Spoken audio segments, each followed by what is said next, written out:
Akhir-akhir ini banyak cerita yang rasa-rasanya bikin mikir. Mau gimana ya negara ini ke depannya? Tapi kira-kira siapa yang bisa jadi pahlawannya?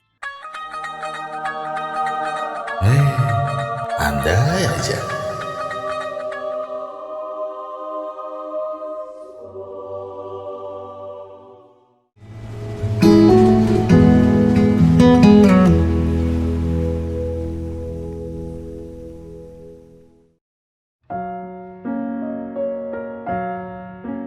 Pria dalam gambar tadi adalah Venkita Ramanan, seorang pahlawan yang berhasil menyelamatkan negaranya dari kebangkrutan. Tanpa peduli seberapa besar negara, krisis akan selalu ada. Seperti di Korea Selatan tahun 1997, di Meksiko tahun 1994. Bahkan di negara kita sendiri, pada tahun 1998 juga pernah mengalami satu krisis yang sama. Tapi saya tidak akan membahas 3 krisis tadi. Tapi saya akan menceritakan bagaimana hebatnya Venkita Ramanan dalam menyelamatkan krisis di India pada tahun 1991. Kembali ke awal tahun 1991, ekonomi India sedang dalam kondisi yang mengkhawatirkan. Dan salah satu saksi yang melihat semua keruntuhan itu adalah Venkita Ramanan, alias Raman. Raman harus melihat anak-anak yang hidup susah, bahkan harus rela menjual pulpen di jalanan demi sesuap makan. Nilai tukar rupiah terus menurun, harga kebutuhan pokok terus naik, dan ketersediaan bahan bakar pun juga langka. Tapi ada satu pemandangan yang paling mengiris hati Raman. Raman tak sengaja melihat seorang pria yang memohon pinjaman bank karena istrinya sedang hamil dan dagangan di pasar sedang kacau.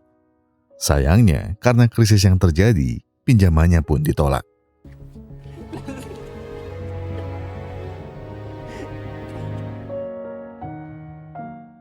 Raman mungkin tak langsung menerima dampaknya.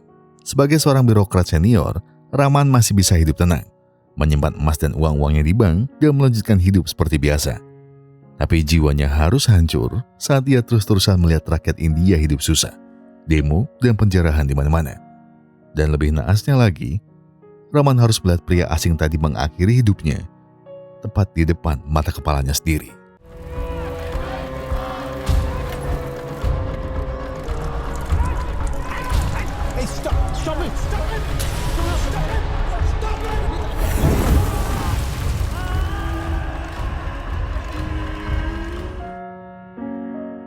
Rumah Raman mungkin besar, anak istrinya memang hidup masih nyaman. Tapi apa yang Raman lihat tadi membuatnya menyadari satu hal. Tanah airnya sedang tidak baik-baik saja. Di tengah lamunan yang kian berisik malam itu, Raman tiba-tiba mendapat telepon dari seorang pejabat. Dan Raman diminta datang ke Delhi besok. Raman memenuhi panggilan dari istana. Dan Pak Singa sebagai Menteri Keuangan mengagumi artikel Raman tahun lalu yang prediksi ekonomi India akan mengalami krisis tahun ini. Menurut Singa, jika Raman saja bisa memprediksi masalahnya, maka ia juga pasti tahu solusinya apa. Kebetulan sekarang Gubernur RBI alias Bank Cadangan India sedang kosong, dan Pak Sekar sebagai Perdana Menteri menitip pesan kalau beliau ingin Raman mengisi posisi itu. Raman sempat terdiam, tapi akhirnya ia memilih untuk menerimanya. Raman enggan menggunakan pulpen mahal yang disediakan istana untuk menandatangani surat kontraknya. Raman memilih untuk menggunakan pulpen yang ia beli dari anak jalanan kemarin. Raman sadar, mandat ini bukan datang dari negara, tapi mandat ini datang dari 800 juta rakyat India. Sayangnya, pemilihan Raman menjadi gubernur RBI mendapat banyak komentar miring oleh banyak orang. Verma adalah salah satunya. Sebagai jurnalis, Verma menganggap Pak Singa hanya menjadikan Raman sebagai tumbal. Raman tak pernah kuliah ekonomi, dan ia diminta untuk memperbaiki ekonomi negara. Suara sumbang juga datang dari staf RBI seperti Sarma dan Siar. Siar merasa keputusan memilih Raman terlalu gegabah. Jika bekal Raman hanya pernah kerja di Kementerian Keuangan 2 tahun lalu, maka Siar yakin bekal itu tidak akan cukup.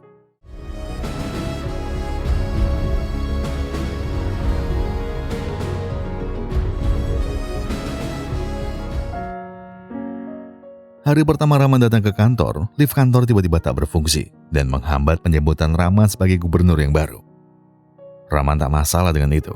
Raman bahkan membantu mereka keluar satu demi satu. Ia juga tak masalah jika liftnya rusak dan harus berjalan naik ke ruang meeting. Tak selayaknya pejabat lain, menurut Raman, pesta penyambutan dan perkenalan formalitas seperti ini tidak ada gunanya. Ia hanya ingin cepat bekerja dan tahu bagaimana kondisi negaranya. Kata Rahman, semakin cepat mereka bekerja, maka semakin cepat juga negara akan selamat. काम की ही बात करते हैं। Shear kemudian menjelaskan, kalau 3 periode ke belakang, negara terlalu banyak salah dalam pengambilan keputusan. Pengeluaran negara selalu lebih banyak daripada pendapatannya. Rahman tahu itu, hutang negara yang menumpuk, nilai tukar rupiah yang melemah, dan pendapatan rakyat yang terus stagnan di tengah harga-harga kebutuhan yang melambung tinggi. Jika hanya itu masalahnya, Rahman bisa menyelesaikannya perlahan-lahan. Tapi kata Shear, ada satu hal lagi yang harus Rahman tahu. Cadangan uang negara saat ini hanya 1,2 juta dolar saja. Dan dengan sisa uang itu, maka negara tak akan bisa bertahan lebih dari 1 bulan. Negara tak bisa mengimpor minyak, gas, dan kebutuhan negara lainnya. Dan bila kebutuhan tidak terpenuhi, maka kelaparan, kekacauan, kriminalitas, dan penjarahan pasti akan terjadi. Salah satu pegawai di RBI membuat indikator dan mengibaratkan India adalah seekor monyet yang berjalan tepat di atas garis merah. Kata Diva, garis merah itu adalah tanda krisis. Dengan sisa 1,2 juta dolar uang cadangan negara, maka monyetnya sedang berada tepat di atas garis. Bila monyetnya sampai di garis, maka krisis sudah dalam kondisi yang parah. Tapi jika monyetnya sampai jatuh, maka itu adalah tanda negara sudah bangkrut. Jika melihat bagaimana hari pertama Rahman di kantor, Shear dan Sharma semakin yakin. Rahman bukanlah orang yang bisa mereka harapkan untuk menyelamatkan India dari kebangkrutan. Mereka berdua yakin kalau Rahman sebenarnya hanyalah tumbal Perdana Menteri agar bukan Pak Shekhar yang disalahkan jika negara akan bangkrut. Tapi semua gosip mereka berhenti karena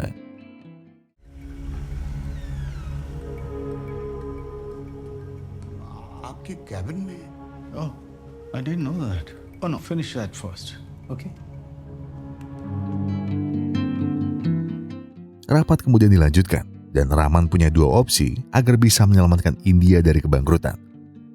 Pertama, meminjam pada Bank Sentral USSR alias Uni Soviet, Rusia. Tapi karena USSR punya masalah sendiri, sekarang Rahman hanya ingin mengambil opsi kedua, meminjam kepada IMF alias International Monetary Fund.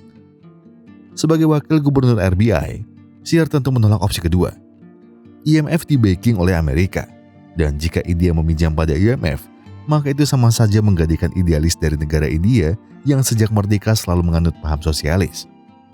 Shear merasa Rahman punya niat untuk menjual negara ini kepada Amerika. Tapi maksud keputusan Rahman bukan itu. Negara butuh suntikan dana, dan sekarang bukan waktunya untuk menentukan soal salah dan benar. Sialnya Shear tak menerima apapun pendapat Rahman.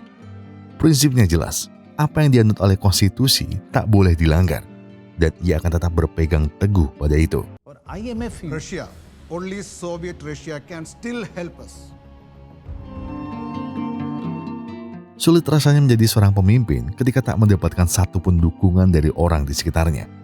Hingga saat Rahman berjalan di lorong yang berisi foto-foto mantan gubernur RBI, yang ada dalam benaknya hanya satu. Kelak fotonya harus ada di jajaran dinding ini. Bukan demi sebuah kebanggaan, tetapi sebagai pertanda kalau negara ini pasti masih bisa selamat. Rahman sadar, jabatannya sekarang bukanlah sesuatu yang bisa ia banggakan. Jabatannya hanyalah mandat dari rakyat yang harus ia pertanggungjawabkan selamanya. Rahman tahu ini akan berat, tapi ia memilih untuk berjanji. Dan janji itu akan ia tulis di tiap uang cetakan baru yang beredar di seluruh India.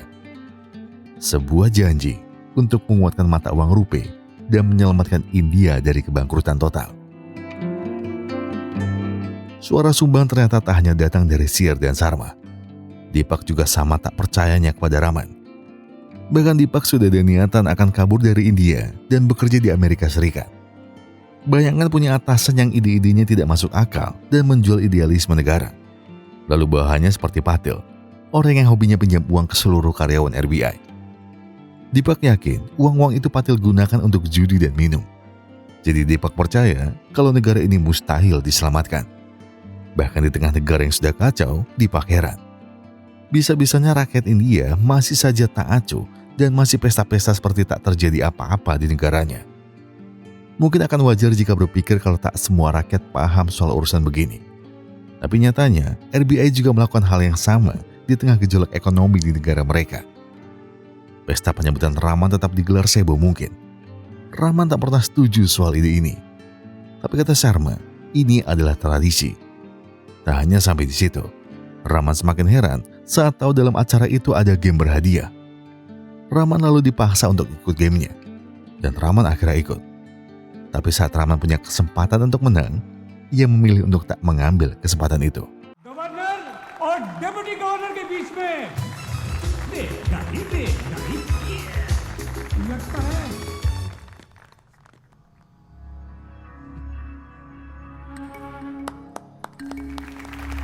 And the winner is CR sir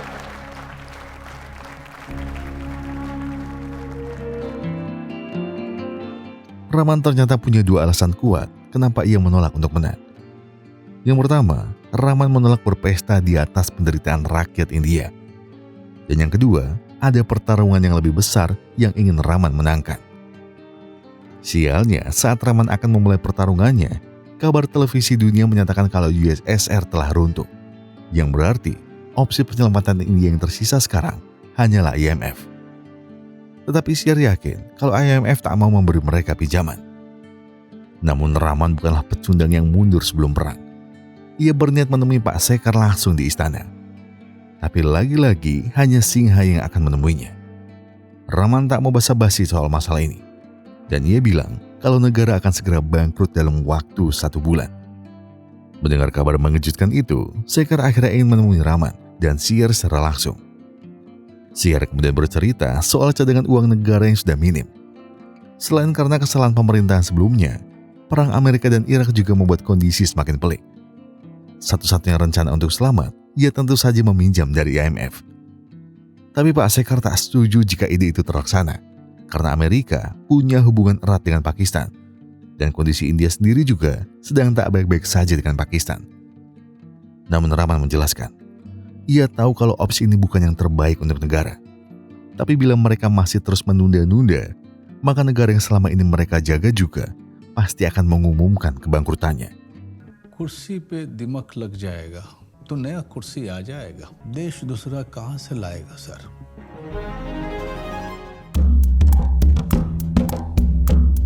Iya, permintaan Rahman untuk meminjam dananya ke IMF akhirnya disetujui oleh Pak Perdana Menteri.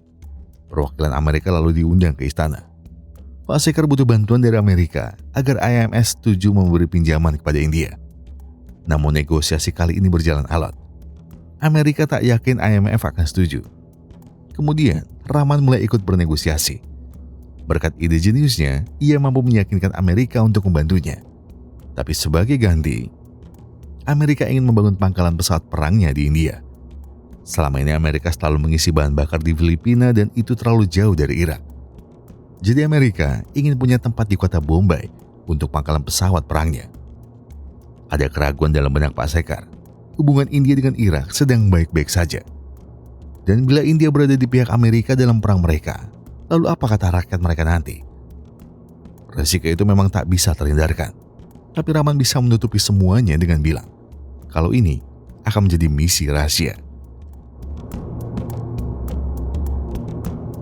Sialnya, secerdik apapun bangkai dirahasiakan, baunya pasti akan tetap tercium juga.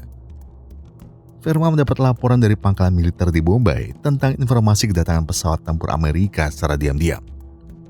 Verma kemudian langsung ke lokasi dan memastikan soal informasi tadi.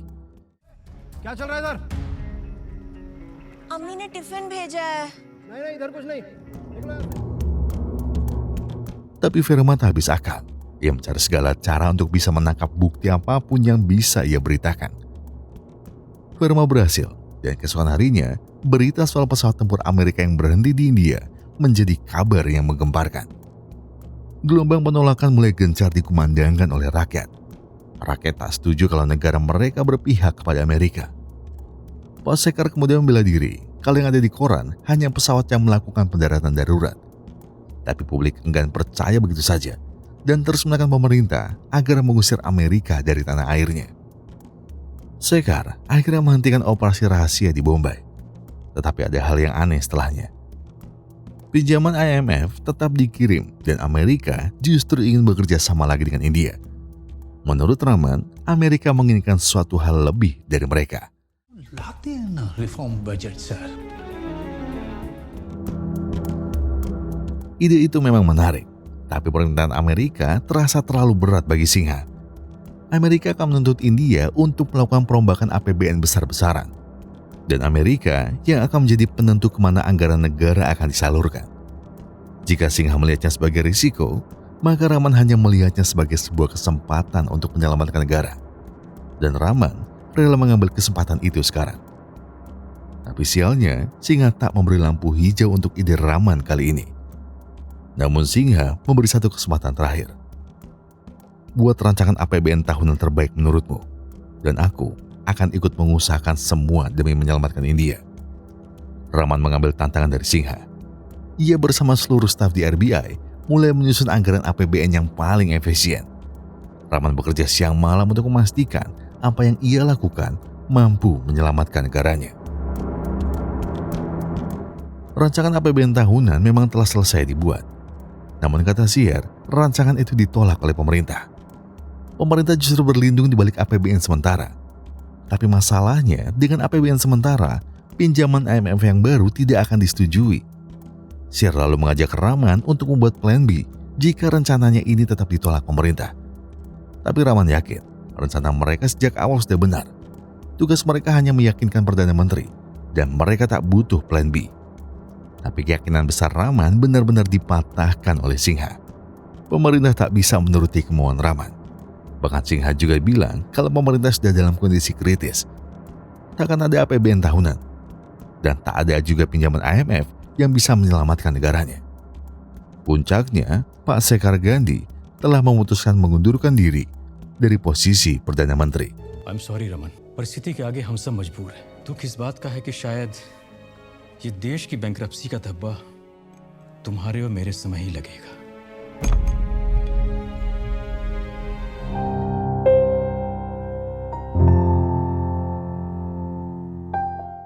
Venkita Ramanan gagal menyelamatkan negaranya.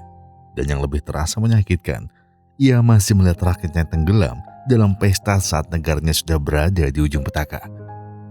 Sekarang Sier minta pertanggungjawaban Rahman.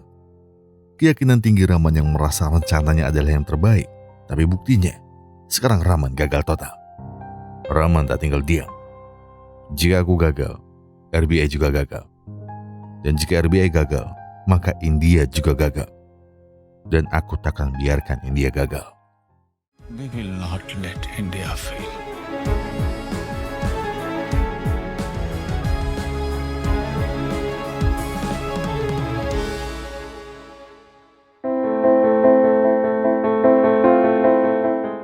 "44 tahun India merdeka, dan mungkin India sudah tidak akan ada lagi dalam 2 minggu ke depan.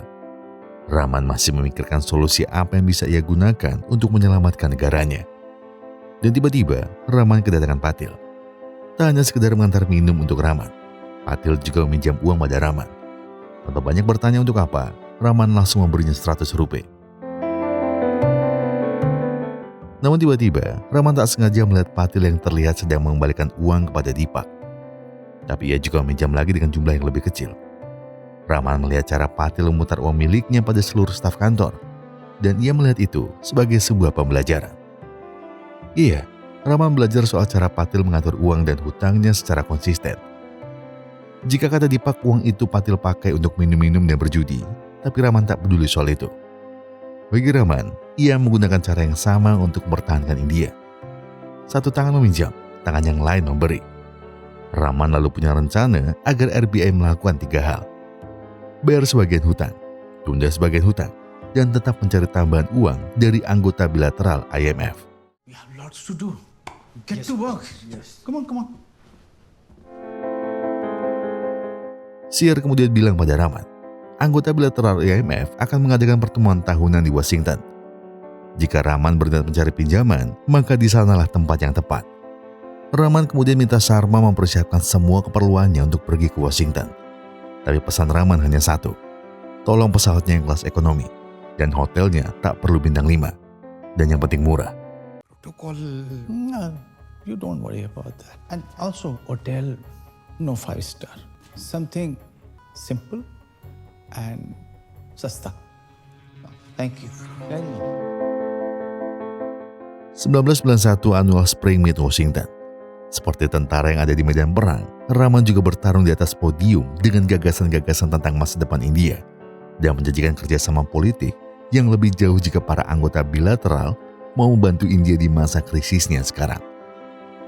Hasilnya, $200 juta didapat dari Jerman, $150 juta dari Jepang, dan dengan total $350 juta, monyet yang ada di garis merah itu mulai naik sedikit demi sedikit. Di saat Rahman mulai menstabilkan kondisi negaranya, tiba-tiba Firma datang ke kantor RBI dan kemudian bertanya, mau sampai kapan India akan hidup dengan hutan? Rahman memilih tak menjawab. Ia harus segera meeting bersama petinggi negara. Tapi Deepak tiba-tiba datang membawa kabar mengejutkan. Kabar yang tak akan bisa dibahas di depan seorang jurnalis seperti Firma. Kurs rupiah India mencapai titik nadirnya. $1 Amerika kini setara dengan 21,31 rupiah.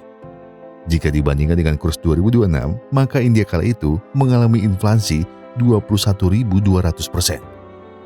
Artinya, cadangan negara yang berupa dolar kini semakin jatuh di angka $600 juta.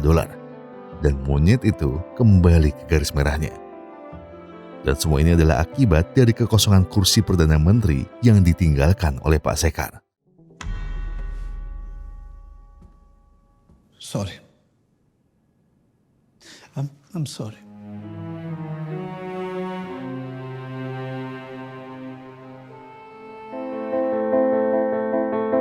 Malam harinya, anak Shekhar tiba-tiba dikabarkan masuk rumah sakit akibat ia nekat bermain kriket, padahal ia sebenarnya tak bisa bermain.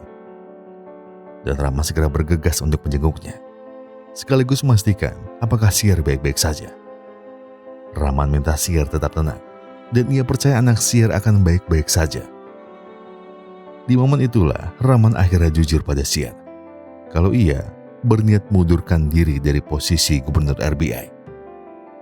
Shekhar tak percaya saat mendengarnya. Kau tak boleh keluar, Pak. Iya, memang aku dulu selalu meremehkanmu, merendahkanmu, dan aku tak percaya dengan solusi-solusimu. Tapi seiring berjalannya waktu, aku mulai tahu cara berpikirmu. Dan kau selalu bisa membuat kondisi yang tidak mungkin menjadi sesuatu hal yang mungkin. Aku saat ini hanya percaya pada satu hal. Jika ada orang yang bisa menyelamatkan India dari krisis, maka hanya kaulah orangnya, Pak. Tapi Rahman hanya menggelengkan kepala. Ia sudah kehabisan solusi. Dan bisa dibilang, Rahman sudah menyerah. Shekhar kemudian bilang, aku adalah wakil gubernur, dan kau adalah gubernurnya. Kita tak bisa bilang menyerah. Sebagai sesama ayah, maka kau harus ingat satu hal. Ayah takkan pernah menyerah apapun rintangannya. Jika anakku saja rela terluka hanya demi bisa bermain kriket, maka kita sebagai ayah harus melakukan sesuatu yang lebih besar dari itu. Segala ucapan Shekhar tadi membuat Rahman terjaga dari tidurnya. Dan karena tak bisa tidur, Rahman kemudian keluar. Di tempatnya berdoa, Rahman melihat ada sebiji emas yang tersimpan di sana. Kata istri Rahman, itu adalah bank cadangannya. Emas itu biasa digunakan istrinya jika ada keperluan mendesak. Tapi uangnya tak cukup untuk menutupi kebutuhannya. Dari ucapan Shekhar dan istrinya semalam, Rahman lalu kembali ke RBI dan ia punya satu rencana gila. Tapi saat Rahman akan mulai membicarakan soal rencananya, ia tiba-tiba ditelepon anaknya yang ternyata baru saja lolos tes CPNS. Anehnya, Patil langsung datang dan seperti sudah bersiap dengan kue untuk merayakan keberhasilan anak Rahman. Tapi kata Patil, yang membawa kue ini bukan untuk itu. Tapi Patil juga ingin bilang, kalau anaknya juga baru saja lolos tes CPNS. या मेरी बेटी भारती पास हो गई सर. भारती पाया पर. God bless you. Good job. Patil dengan bangga memperkenalkan anaknya sebagai seorang PNS di Kementerian Keuangan. Anak dari seorang pesuruh di RBI kini akan ada di kementerian dengan seragam kebanggaannya. Patil kemudian berterima kasih pada semua orang yang ada di kantor. Berkat pinjaman-pinjaman dari mereka, Patil akhirnya mampu biayai sekolah anaknya hingga ada di titik sekarang, Maaf bila aku selama ini selalu merepotkan. Tapi anakku tidak akan bisa di titik ini bila tanpa dukungan kalian. Dipak lalu maju dan memeluk Patil erat-erat. Ia minta maaf bila selama ini ia sudah berburuk sangka padanya. Sembari merangkul Patil, Rahman kemudian bilang pada Syar, "Benar apa katamu? Ayah tidak boleh menyerah, apapun itu kondisinya." Sir, what is the plan?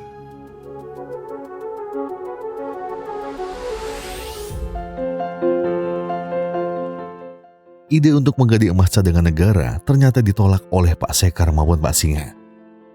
Bagi mereka, menggadaikan emas negara sama saja dengan menjual India kepada asing. Rahman lalu bertanya, "Ini adalah harta terakhir negara kita. Bila kita tak menggunakannya untuk bertahan hidup, lalu apa gunanya cadangan emas-emas ini di gudang RBI?" Syar lalu menambahkan, Bank Pusat Swiss dan Bank Pusat London sudah bersedia memberi pinjaman ke India dengan jaminan emas-emas ini. Tapi Singa dan Sekar masih keras kepala untuk menerima ide itu. Mereka tak mau Rahman mengambil risiko besar dalam kekosongan Perdana Menteri saat ini. Tapi Rahman kali ini memaksa rencananya. फसाद हो जाएंगे देश में। सर, ये हमारा आखिरी चांस है। Sejak India merdeka, India sudah menghadapi 4 perang besar dan tak ada satupun lawan yang mampu menjatuhkan India. Kali ini lawan India bukanlah negara lain, tapi lawan adalah kelaparan dan kemiskinan.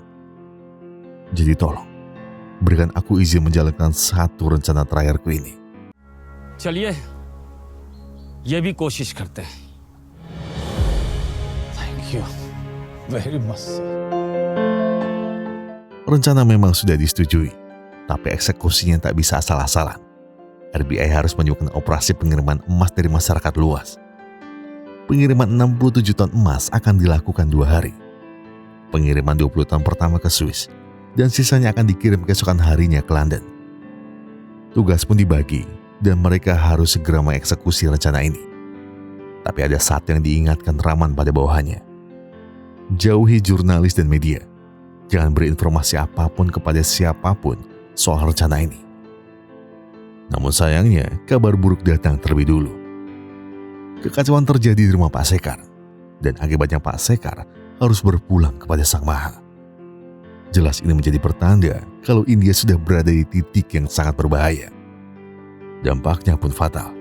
Singa langsung minta pada Syar untuk membatalkan semua operasi pengiriman emas itu.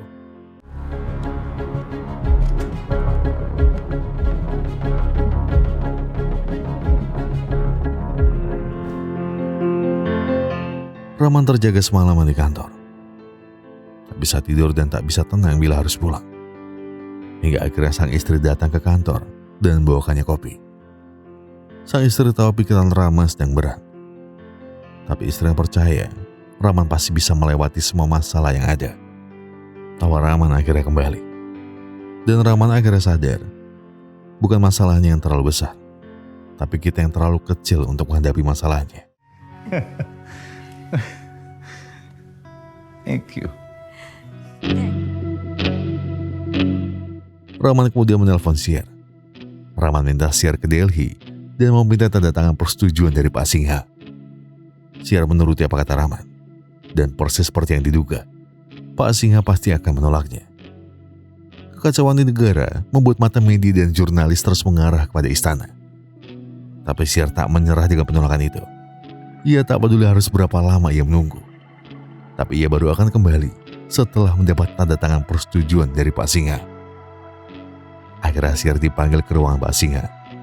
Dan akhirnya surat persetujuan itu mendapat tanda tangan darinya.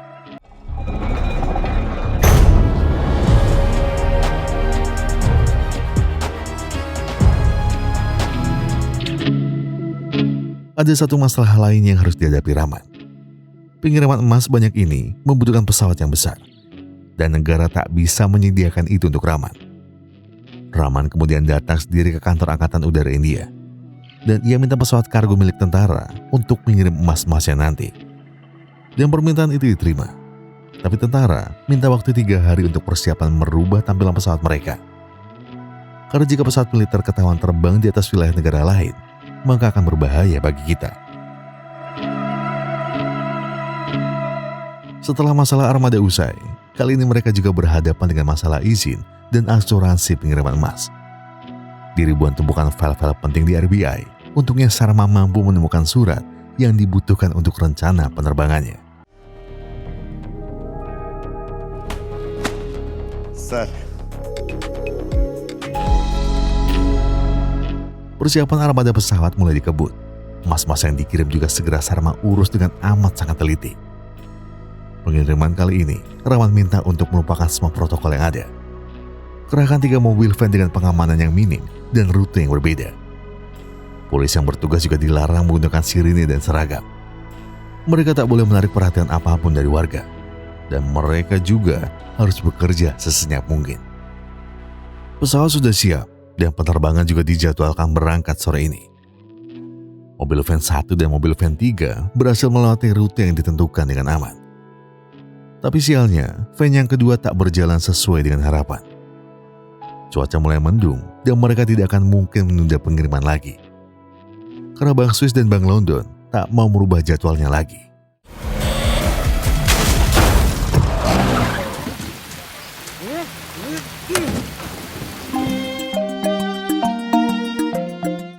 Kecelakaan yang melibatkan van kedua berimbas panjang. Korban yang ditabrak ogah diajak berdamai. Bahkan saat Depak mencoba untuk membayar kerugiannya, ia tetap menolak dan tak butuh uang sama sekali. Keributan ini tentu menunda jalannya pengiriman. Hingga Rahman akhirnya harus turun tangan dan bertindak jadi pahlawan untuk korban yang dirugikan. Rahman bahkan ikut menyalahkan Depak karena sudah menyebabkan kecelakaan ini. Rahman lalu mengajak korban kecelakaannya untuk membawa kasus ini ke kantor polisi. Tapi tentu bukan itu tujuan asli Rahman. उधर से लेफ्ट लेना लेकिन ये रास्ता तो एयरपोर्ट की तरफ निकलेगा ना मेरा पहचान है हाँ तो फिर ठीक है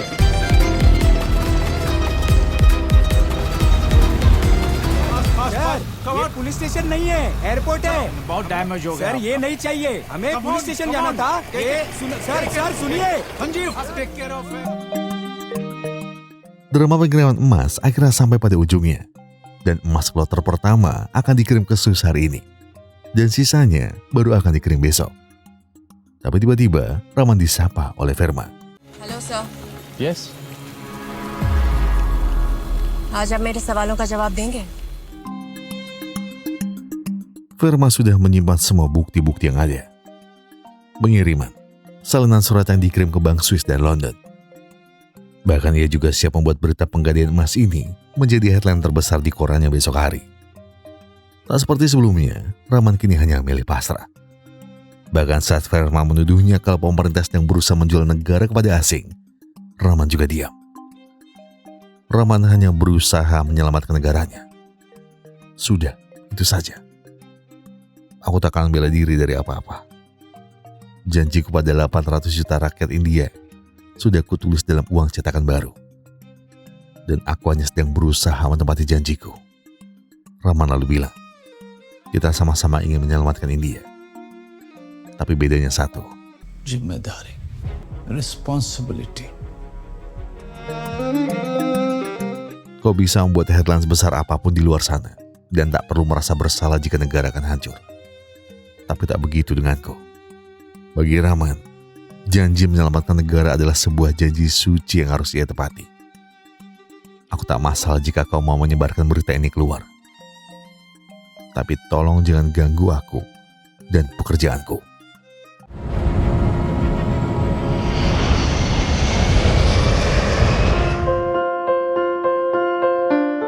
Keesokan paginya, Rahman dan Syar harap cemas dan mereka berharap Verma tak benar-benar menulis beritanya. Dan harapan itu pun jadi kenyataan. Tak ada satupun koran yang menulis berita tentang emas negara yang digadai. Sebenarnya Verma tetap ingin menuliskan berita itu ke headline korannya. Tapi setelah ia menulis isi beritanya, hati kecilnya mulai terketuk karena omongan Rahman tadi. Bahkan saat atasan Verma terus memohon Verma tetap menulis beritanya, Verma memilih menolak. Verma tak ingin mengganggu pekerjaan gubernur RBI. Dan ia membiarkan Rahman menyelesaikan dulu pekerjaannya. I want my story right now. That's my order. एक औरत के साथ जबरदस्ती करेंगे मिस्टर दारूवाला धमाका होगा तहलका मचेगा keputusan bijak Verma pada akhirnya membantu Rama menjalankan rencananya tanpa ada gangguan apapun. Emas 47 jutaan itu akhirnya berangkat ke London. Dan di hari yang sama, Verma akhirnya baru menuliskan berita soal pengiriman emas negara. Verma rela mengesampingkan masalah jurnalistik yang selama ini ia anut hanya demi membantu Rama mewujudkan janjinya kepada rakyat. Rama sendiri juga sudah siap dengan konsekuensi apapun dari rakyat. Karena di sisi lain, Rama juga tahu kalau semua ini ia lakukan demi negaranya. Amarah rakyat pun membludak keesokan harinya. Jalanan dipenuhi protes dan kecaman pada pemerintah. Tak terkecuali juga gedung RBI yang jadi target sasaran. Di tengah negara yang masih kacau, Perdana Menteri baru akhirnya ditetapkan. Dan Rahman bilang kepada beliau, kalau pekerjaan kita baru hampir selesai.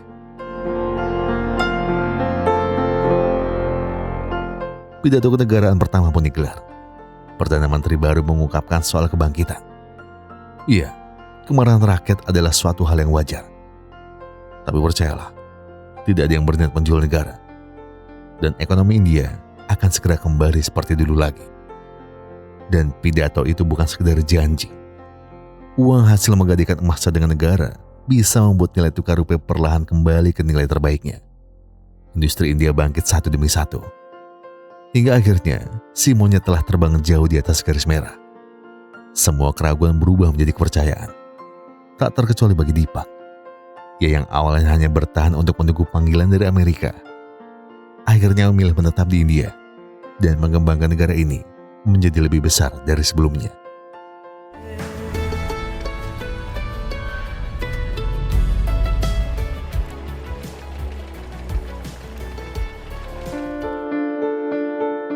Pertemuan Verma dan Rahman kini tak sanggung dulu. Rahman tak sungkan mengucapkan terima kasih pada Verma karena membiarkan RBI mengerjakan tugasnya. Verma juga mengakui kesalahannya. Ia terlalu skeptis pada setiap orang yang ada di pemerintahan. Hingga ia tak benar-benar menyangka kalau Venkita Ramanan pada akhirnya justru menjadi penyelamat negara hanya dalam waktu 8 bulan masa jabatannya.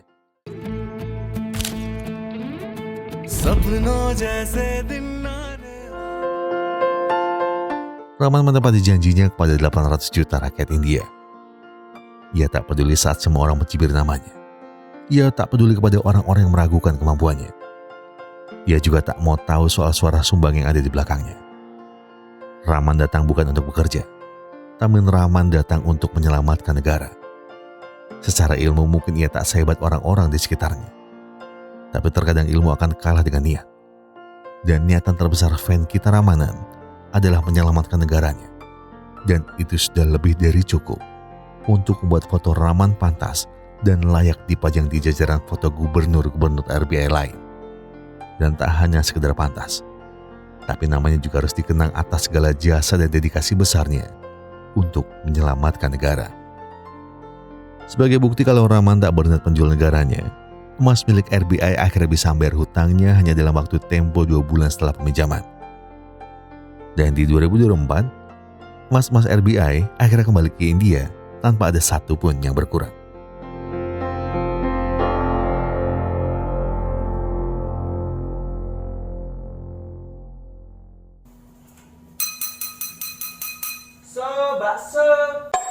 Guys, tolong. Ini saya nggak mau nyindir apapun, tapi ini cerita asli. Ini kisah nyata. Beneran. Sekarang, kamar saya dikejar-kejar orang. Aduh, mati aku, cok.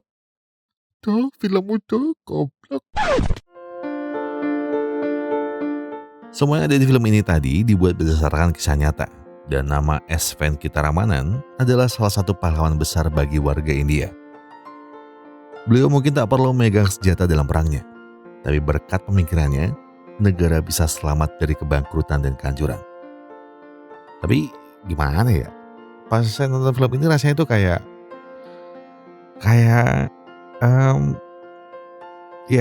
andai aja negara kita punya orang sehebat dia dan seberani dia, dan mungkin aja kita bisa jadi negara yang lebih baik.